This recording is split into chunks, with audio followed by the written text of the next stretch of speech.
Bonjour Alexandra, je suis très heureuse de te recevoir aujourd'hui pour échanger sur la méditation, ton entreprise, la façon dont tu changes le monde à ta façon. Alors bonjour à vous tous qui nous écoutez. Alors j'espère que tu vas bien aujourd'hui. Oui, très heureuse d'être avec toi, ça va super bien. Et toi, ma chère? Moi je vais super bien, vraiment. Je suis contente de faire cette série de vidéos parce que je sens que c'est comme une trace concrète de comment faire en sorte de glisser plus de douceur dans le monde, puis on va en parler, avec toi, puis tes beaux projets et Ouais. donc je trouve ça très concret ce qu'on fait aujourd'hui. Est-ce que tu pourrais d'ailleurs un peu te présenter? Tu sais, pour, moi je te connais bien, heu, mais tu as plusieurs cordes à ton arc, tu as 2 belles entreprises. Est-ce que tu pourrais te présenter pour qu'on puisse un peu planter le décor, de ta de ta réalité entrepreneuriale? Avec plaisir. Ben, comme tu le disais, tu sais, je suis une multipassionnée. Tu sais, ça m'a pris du temps, là, à accepter toutes ces facettes-là de mon être, mais maintenant, ça y est, là, je m'assume. Donc, d'un côté, il y a ma passion pour les communications responsables et le développement durable. Et de l'autre, mon amour profond, de la pratique du yoga et de la méditation. Mmh. Donc, pour résumer, ça donne naissance, dans le fond, à une entreprise qui s'appelle Sens Communication Durable et en parallèle de ça aussi, j'enseigne le yoga et la méditation. Donc, ça résume un peu. Puis, je suis entrepreneur depuis 2020 là, environ, là, où j'ai décidé de faire le saut, comme travailleur autonome. Mais en même temps, dans ta pratique en communication, le fait que tu sois prof de yoga, prof de méditation, c'est quelque chose qui se c'est pas un costume qu'on enlève le soir, c'est quelque chose qui colle à la peau donc il doit y avoir, des liens que Ah, énormément, énormément. Ça fait partie de la personne que je suis. Le yoga, donc j'ai fait ma formation professorale en 2018 et c'est vraiment le chemin du yoga, hein, que j'ai pris sans attendre, sans le savoir, qui m'a menée à fonder mon entreprise, qui m'a menée à amener, ben, justement, le nom de l'entreprise, Sens. C'était cette quête de sens-là que je mmh, ressentais depuis quelques années. Ma vie professionnelle, donc j'étais très axée sur la performance, sur la réussite professionnelle et je sentais un vide. mmh.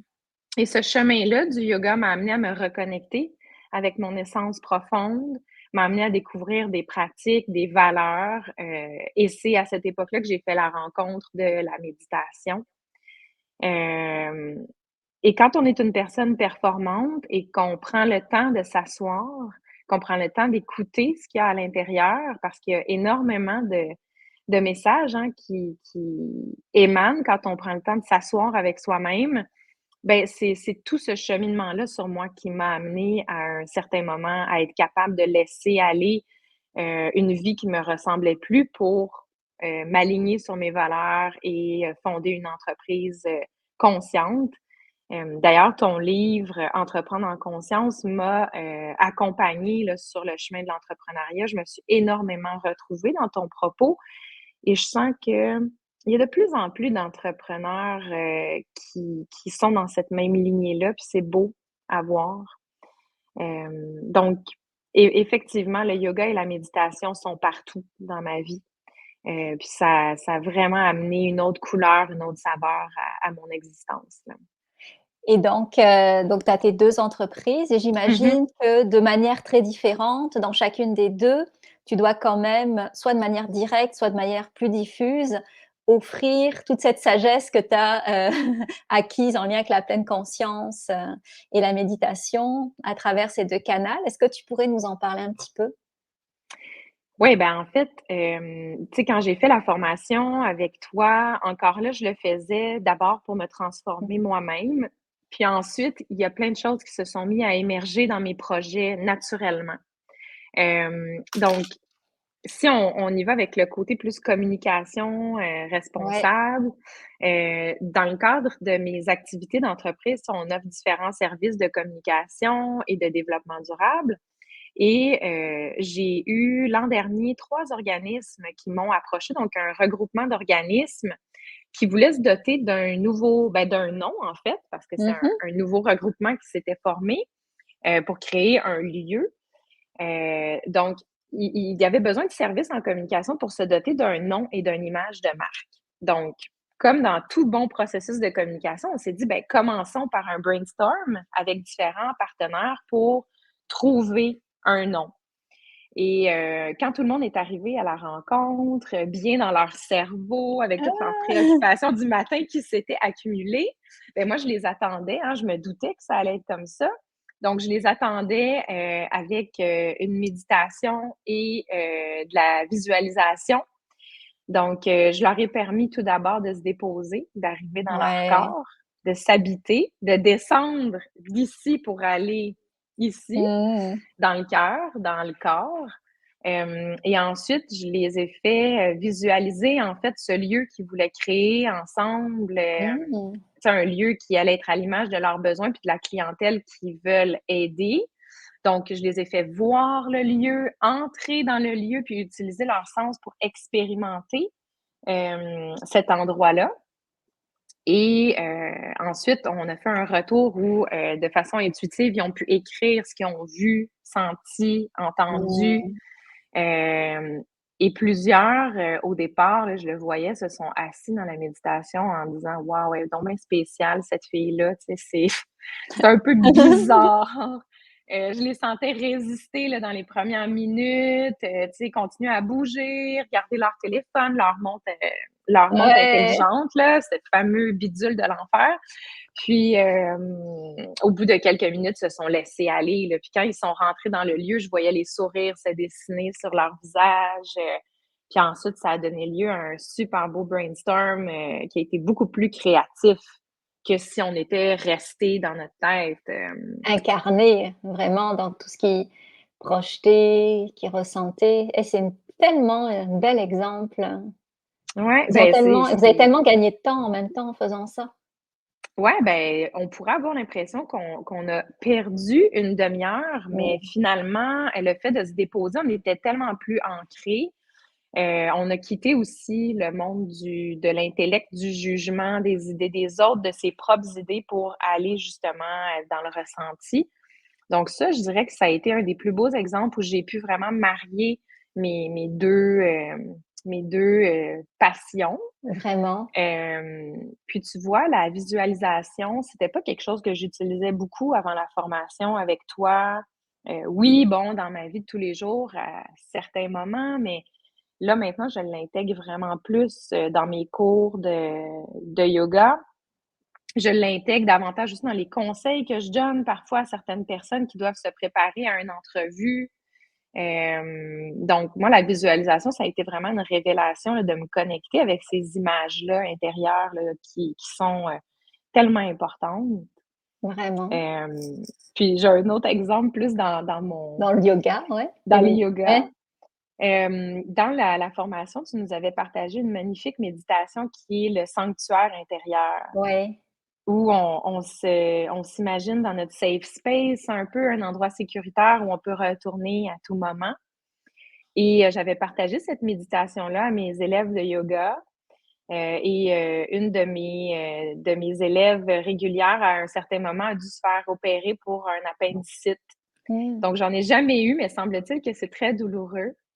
Et en attendant son intervention, elle utilisait beaucoup la méditation, du sanctuaire intérieur. Elle se visualisait dans son sanctuaire, elle respirait.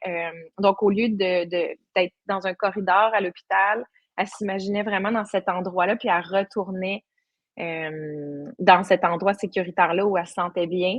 Puis, les infirmières, ils ont confié qu'il y avait eu à lui donner très peu de médication, là, par rapport Ah, à c'est ce qu'ils vrai, souvent ouais. vont donner. Mmh mh.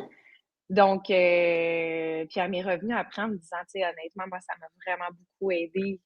Fait que tu te rends compte que finalement, ces petites pépites-là d'or que tu sèmes, tu sais, sur ton chemin, ben ça les gens les gardent puis vont les utiliser comme outil, ensuite, là. Fait que, Et on c'est va puissant. espérer que c'est l'avenir parce que finalement en saupoudrant, ces connaissances-là qui sont quand même simples, mais bon, avant-gardistes, puis il faut savoir les trouver. C'est comme si après on se permettait de non plus être juste dans l'action, mais de comprendre qu'il y a tout un monde de ressources en soi qu'on peut utiliser pour mieux être dans l'action. Donc, Mmh. tes 2 exemples étaient flagrants là-dessus parce que, bon, c'est sûr que, tu as sûrement intrigué tes clients avec, ta façon d'être et cetera, mais en même Ouais. temps, c'est comme si ça avait leur ouvert une porte pour voir qu'il y a une autre intelligence en eux. Puis pareil avec ta cliente qui, elle, a carrément découvert ses ressources intérieures, qui ont Ouais. pu même être, confirmées par, les infirmières qui voyaient en elle quelqu'un qui pouvait s'autoréguler plus facilement. Et c'est vraiment beau.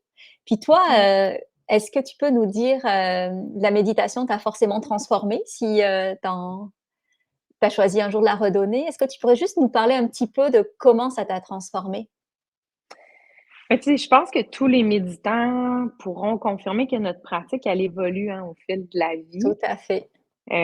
Clairement que quand j'ai découvert la méditation, en faisant ma formation professorale, puis je l'ai intégrée dans ma vie, c'était de façon très, très assidue, plutôt formelle, hein, Mmh mh. assis au coussin, plusieurs minutes par jour, puis ensuite, ben, est venu mon fils, et la vie de famille qui fait en sorte que là, maintenant, j'inclus la méditation davantage dans ma journée de travail. Donc moi, c'est souvent à l'heure du midi, hein, que je vais prendre le temps de me poser sur, bon, OK, qu'est-ce qui a été accompli?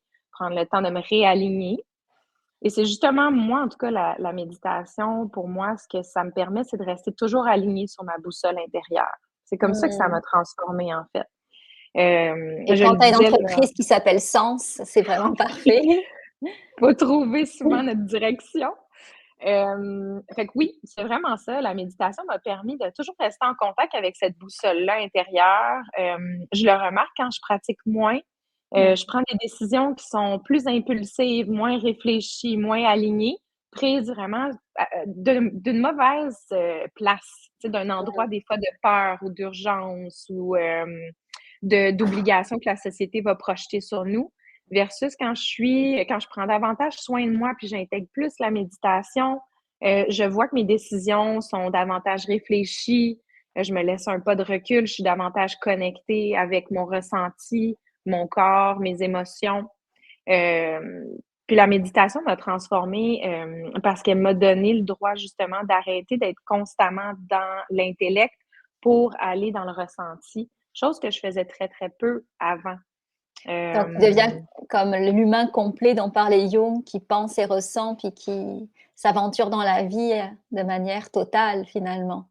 Ouais, puis totalement, tu sais, on est ces 2 facettes-là, puis de l'avoir Mmh. ignoré pendant aussi longtemps, tu sais, je veux pas, me juger parce que j'étais la personne que j'étais, mais aujourd'hui, je réalise que je me privais d'un paquet de ressources, puis même toute l'imagerie intérieure, je donne un exemple, j'avais l'impression ces jours-ci que j'étais dans l'urgence. Tu sais, quand on dit vouloir, tirer sur les fleurs pour les faire pousser, tu sais, dans Ouais. tous mes projets, j'étais comme: «Pourquoi la personne me répond pas? Pourquoi ça va pas plus vite? Pourquoi cette décision-là se prend pas?»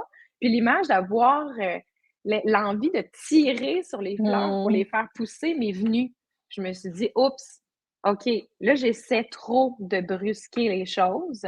Mais ça, il a fallu que je m'assoie avec mon émotion d'inconfort que les projets avancent pas assez vite D'impatience, pour ouais. sentir cette image-là monter, Mmh. en moi, puis me dire: «Oups, non, non, les fleurs vont pousser à leur rythme.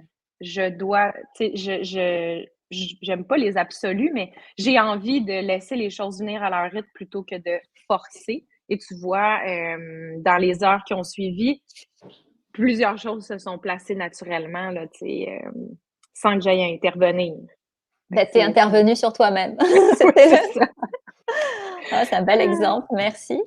Puis donc, Mmh. est-ce que tu pourrais nous dire de manière très authentique, très sentie, ce que tu penses du cours, que tu as suivi avec la DB Méditation? Ce que tu as aimé, tu sais, qu'est-ce qui t'a touché? Tu sais, mais vraiment authentique. Ah ben, écoute, ça sera pas difficile d'être authentique parce que c'est vraiment ce que j'ai senti, de cette formation-là. Énormément d'authenticité, de bienveillance, dans la façon que tu nous accueillais aussi, chacun avec nos bagages et dans la façon qu'on avait envie de redonner, la Oui. sagesse de la méditation si on souhaitait le faire, hein, parce que ça a toujours été bien dit que ça pouvait être aussi pour nous enrichir personnellement. Hem, j'ai beaucoup aimé le format de la formation. Le contenu était tellement riche, c'est puis je dois dire que j'ai relu à certains moments le recueil et ben, le recueil de méditation et les notes de cours. J'y suis revenue souvent quand j'avais des questions aussi pour ma pratique ou pour des gens autour de moi ou pour des élèves, parce que c'est tellement riche, le bagage que tu nous Mmh. donnes. Il y a tellement de contenu qu'il faut laisser ça se déposer même dans les mois et les années qui vont suivre. C'est important, oui, parce Hem, qu'on ne peut pas tout avaler d'un coup, mais on grandit, puis il y a d'autres connaissances qui viennent prendre une autre forme en nous. ouais, On puis laisse le temps.